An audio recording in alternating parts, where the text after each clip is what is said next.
بستر سے الگ ہو جاتے ہیں، اپنے رب کو پکارنے لگتے ہیں، اپنے رب سے مانگتے ہیں ڈرتے ہوئے اور امید کے ساتھ. وَمِمَّا رَزَقْنَاهُمْ يُنْفِقُونَ، اور جو روزی ہم نے انہیں دی ہے اس میں سے وہ اللہ کے راستے میں خرچ بھی کرتے ہیں. یہ رہا عمل. یعنی بازو الگ ہونا بستر سے مطلب نیند چھوڑتے، بستروں کو ترک کرتے ہیں، اٹھتے ہیں تہجد کے وقت آخر پہر اللہ کے سامنے جھکتے ہیں، دعائیں کرتے ہیں، سجدے کرتے ہیں، اللہ سے مانگتے ہیں. دلوں میں ڈر کی کیفیت بھی ہے، وہاں امید بھی ہے، کیونکہ یہ مومن ہے اور مومن ڈرتا بھی ہے، امید بھی کرتا ہے. تو جب ظاہر بات ہے ایسا چھپ کر عمل کیا گیا تو بدلہ بھی چھپا کر دیا جائے گا. کیسے سنیے کیا فرمایا اللہ نے، فَلَا تَعْلَمُ نَفْسٌ مَا أُخْفِيَ لَهُم مِّن قُرَّةِ أَعْيُنٍ جَزَاءً بِمَا كَانُوا يَعْمَلُونَ. ایسے نیک بندوں کے لیے، ایسے تہجد گزار کے لیے، ایسے خلوت میں کرنے والی، ایسے خلوت میں عبادت کرنے والوں کے لیے، تنہائی میں عبادت کرنے والوں کے لیے ایسی نعمتیں اللہ نے جنت میں تیار کر رکھی ہیں، جو ایسی چھپا کے اللہ نے جنت میں رکھی ہیں. فَلَا تَعْلَمُ نَفْسٌ، کسی نفس کو نہیں پتا. دیکھیں فَلَا تَعْلَمُ نَفْسٌ مَا أُخْفِيَ لَهُم، کیا کیا اجر اور ثواب اللہ تعالیٰ نے نعمتوں کی شکل میں چھپا کے رکھا ہے، اس کا علم کسی نفس کو نہیں ہے. قرۃ عین، آنکھوں کو ٹھنڈک پہنچانے والی نعمتیں چھپا چھپا کے اللہ نے ایسے لوگوں کے لیے رکھی ہیں، کسی کو نہیں پتا. کیوں اللہ نے چھپا کے رکھا ہے؟ جزاء بما كانوا يعملون، ان کے عمل کا بدلہ ہے. انہوں نے چھپ کر عمل کیا اللہ کے خاطر، اللہ کے سوا کسی کو نہیں پتا. اللہ نے ان کی آنکھوں کو ٹھنڈک پہنچانے والی تمام عظیم نعمتیں چھپا چھپا کر رکھی. اس کا ایک سوائے اللہ کی کسی کو نہیں ہے. یہ ہے فائدہ اگر خلوت میں انسان عبادت کرے. اللہ کے نبی صلی اللہ علیہ وسلم حدیث آپ نے سنی، رجل، نبی صلی اللہ علیہ وسلم نے فرمایا 7 قسم کے لوگوں کو سایہ دیا جائے گا، ان میں سے کوئی آدمی ہوگا جس نے صدقہ کیا، فاخفا، چھپا دیا، اس کو پتہ ہے، کسی کو پتہ ہونے نہیں دیا، صدقہ ایسے چھپایا کہ اس کے بائیں ہاتھ کو نہیں پتا اس کے دائیں ہاتھ نے کیا خرچ کیا.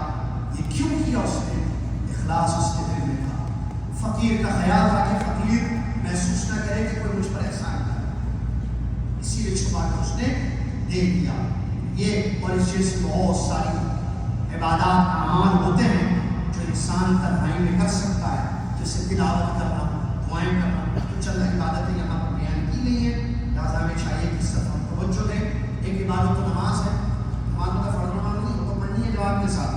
تہجد کی نماز یا نفلی عبادت جو انسان تنہائی میں کرے، کس کو آدھی رات کو اٹھے، والوں سمجھتے تہجد بہت بڑا کام ہے، نہیں کر سکتے. یہ کام تو عظیم ہے، توفیق اللہ جس کو دے دے اس کے لیے بڑا آسان. ورنہ تو انسان کے لیے فرض نماز بھی مشکل ہو جائے اگر وہ توفیق سے محروم ہو جائے گا. جس کی پوچھ ہے، حالانکہ تہجد کا فرض نہیں ہے لیکن فرض نماز سے کچھ وقت تو فرض ہے.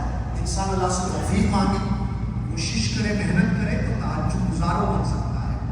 فرض نمازوں کے علاوہ تنہائی خلوت میں کی جانے والی ایک اچھی عبادت جس کے بارے میں حدیث اور آیتیں آپ کے سامنے پیش کی گئی ہے، ایک ہے قیام اللیل، صلاۃ اللیل یا تہجد. نمبر 2 صدقہ خیرات. آپ دیں، پتہ نہ چلے. آج کل تو آسان ہے، آپ کو پتہ ہے، آن لائن ٹرانسفر ہوتی ہے چیزیں. یا اس کے علاوہ بھی بہت سارے طریقے ہیں کہ آپ ضرورت مندوں تک ان کی ضرورت پہنچا.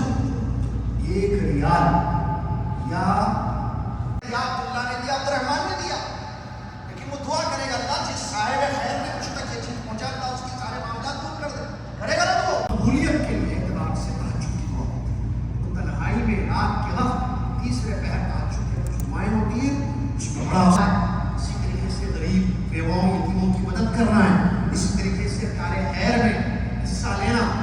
پتہ ہی نہیں کہ کس نے حصہ لیا ہے.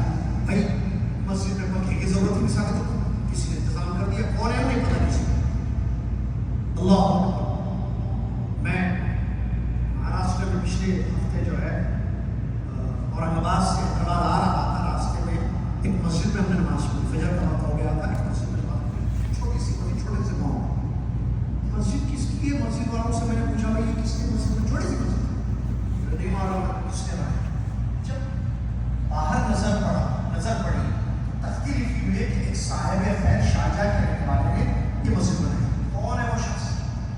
اس کے پیسے میں وہ اس کے درہم نہیں، ایک صاحب خیر.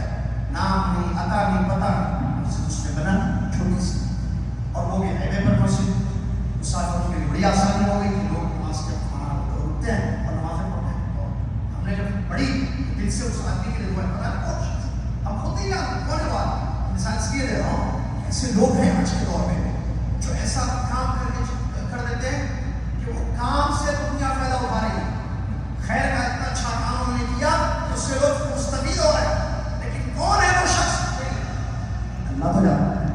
یہ کیا میں اپنی زندگی میں اپنے آپ سے پوچھیں، کیا ہماری میری اور آپ کی زندگی میں خلوت کی کچھ عبادتیں ہیں؟ ٹھیک ہے، منگتا نمازیں ہم پڑھ لیتے ہیں، فرض ہے کہ پڑھنے رمضان کے روزے رکھتے ہیں، عمرہ حج کرتے ہیں، ٹھیک ہے، تلاوتیں کرتے ہیں،